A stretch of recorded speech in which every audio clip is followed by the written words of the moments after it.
Bem-vindo de volta ao podcast John Piper Responde. Estamos no mês da Reforma e semana que vem, no dia 31 de outubro, será a celebração do Dia da Reforma Protestante, quando Martinho Lutero publicou destemidamente suas 95 teses, enviando uma cópia ao arcebispo e postando outra cópia em uma porta de igreja proeminente.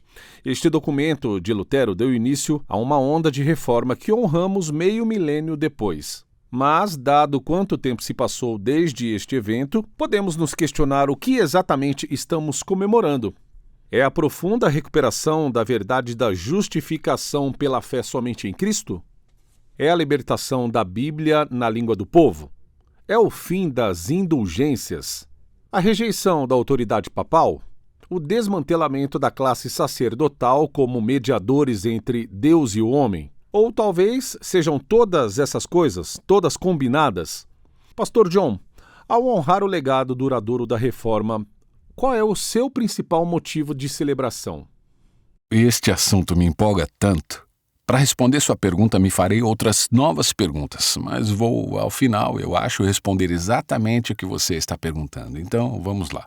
A primeira é: o que estou comemorando no final das contas? Ou seja, o que está no topo como o objetivo de todas as coisas quando celebro a Reforma? A resposta é a glória de Jesus Cristo. Na resposta de Calvino ao católico romano Sadoleto, ele disse: você, tocar na justificação pela fé, o primeiro e mais agudo assunto de controvérsia entre nós, onde quer que o conhecimento dela seja tirado, a glória de Cristo se extingue. Acho que o mesmo ponto deveria ser feito em questão após questão nas disputas da Reforma. Então, em última análise, celebramos a exaltação da glória de Cristo. Em segundo lugar, o que estou comemorando mais fundamentalmente? Portanto, o primeiro foi mais final, o segundo é mais fundamental, isto é, o que está, no fundo, como a base de todas as coisas quando eu celebro a Reforma? A resposta é a graça livre e soberana de Deus. Quando Martinho Lutero chegou ao fim de sua vida, ele considerou seu livro De Servo-Arbítrio como sua obra mais importante. E a razão é que ele considerava a questão da autonomia humana versus graça soberana como a principal questão subjacente da Reforma. Ele disse nesse texto: eu condeno e rejeito como nada além de erro todas as doutrinas que exaltam nosso livre-arbítrio como sendo diretamente oposto a esta mediação e graça de nosso Senhor Jesus Cristo. Pois, uma vez que a parte de Cristo, o pecado e a morte são nossos mestres, e o diabo é nosso Deus e príncipe, não pode haver força ou poder, nem inteligência ou sabedoria pela qual possamos nos ajustar ou nos moldar para a justiça e a vida. O que significa que, enquanto alguém insiste na autodeterminação humana final, tal pessoa não conseguirá compreender a profundidade de sua necessidade, além de obscurecer a grandeza da graça livre e soberana de Deus, a única que pode dar vida e fé. Então, vou comemorar isso como fundamental. Este é o fundamento de minha celebração pelo Dia da Reforma. Terceiro, entre a glória de Cristo no topo e a graça livre e soberana de Deus como fundamento, o que estou celebrando no meio como a maior conquista de Deus fluindo da graça levando à glória? A resposta é a conquista decisiva da cruz de Cristo em fornecer paz com Deus para pecadores culpados. 4 vezes no livro de Hebreus o autor sublinha e enfatiza a obra de Cristo no perdão dos pecados como de uma vez por todas. Eu amo essa frase e a maneira como o escritor de Hebreus a usa em Hebreus 7:27, Hebreus 9:12, Hebreus 26 e em Hebreus 10:10. Esta é a primeira. Vou ler para você. Cristo, que não tem necessidade, como sumos sacerdotes, de oferecer todos os dias sacrifícios, primeiro por seus próprios pecados, depois pelos do povo, porque fez isto de uma vez por todas, quando a si mesmo se ofereceu. Hebreus 7:27. Portanto, estarei celebrando que a obra consumada e completa de Cristo ao fornecer punição imputada por nossos pecados e perfeição imputada por nossa justiça foi de uma vez por todas e não pode ser encenada na missa católica romana de modo a se tornar um ponto necessário de transferência dessa graça decisiva. Foi comprado de uma vez por todas para nós e dado a nós pela fé somente em Cristo.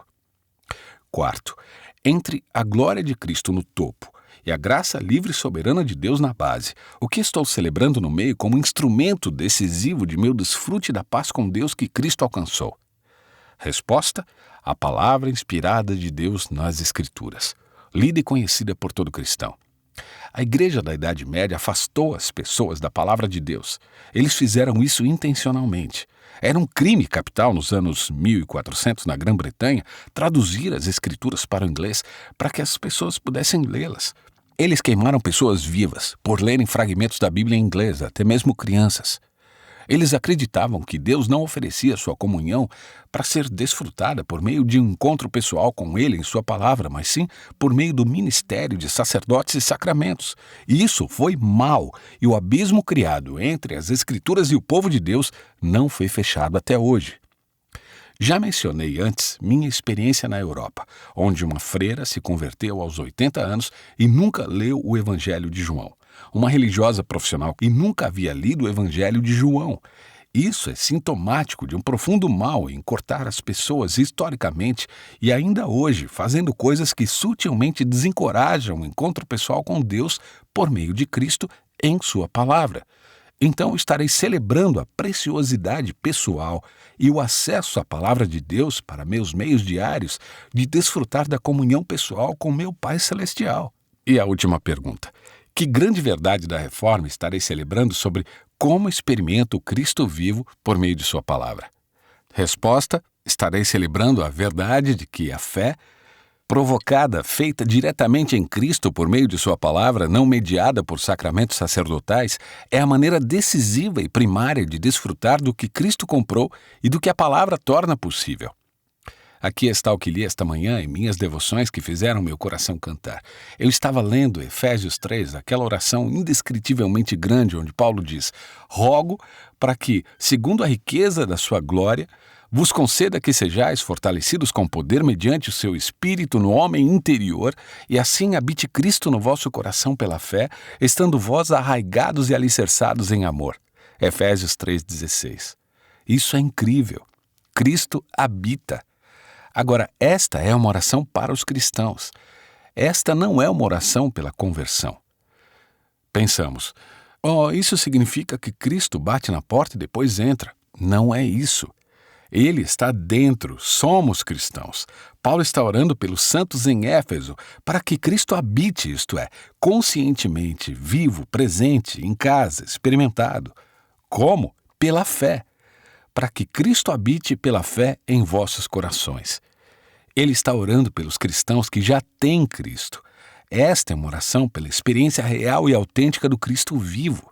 Então, quando eu abraço Cristo crucificado e ressuscitado como meu tesouro supremo, vivo, presente, habitando em mim, essa mesma fé, esse abraço é um instrumento suficiente para o desfrutar de sua comunhão. Essa será a minha principal celebração do Dia da Reforma.